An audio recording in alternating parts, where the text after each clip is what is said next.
Sunita Williams மற்றும் Butch Wilmore ஆகியோர் விண்வெளியிலிருந்து பூமிக்கு திரும்புகின்றனர். இந்நிலையில் பூமியில் தரையிறங்கிய பிறகு இருவரும் ஸ்ட்ரெச்சர்களில் வெளியே அழைத்துச் செல்லப்படுவார்கள் என்று தெரிகிறது. இதுகுறித்து இந்த பதிவில் விரிவாக பார்க்கலாம். விண்வெளியில் 9 மாதங்களை கழித்த சுனிதா வில்லியம்ஸ் மற்றும் புட்ச் வில்மோரை பூமிக்கு அழைத்து வர ஸ்பேஸ் எக்ஸ் நிறுவனத்தின் ஃபால்கன் 9 ராக்கெட் மூலம் டிராகன் விண்கலத்தில் விண்வெளி வீரர்கள் குழு சர்வதேச விண்வெளி மையத்திற்குச் சென்றது. இந்நிலையில் புதன்கிழமை அதிகாலை இவர்கள் பூமிக்கு திரும்புகிறார்கள். அப்போது 2 விண்வெளி வீரர்களும் ஒரு ஸ்ட்ரெச்சரில் நேராக வெளியே கொண்டு வரப்படுவார்கள்.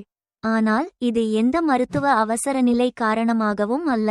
மாறாக இது விண்வெளி பயணம் மற்றும் பாதுகாப்பு நெறிமுறைகளின் ஒரு பகுதியாகும். விண்வெளியில் பல மாதங்களை கழித்ததால் விண்வெளி வீரர்களால் திடீரென்று நடக்க முடியாது. உடலில் பல மாற்றங்கள் ஏற்படும்.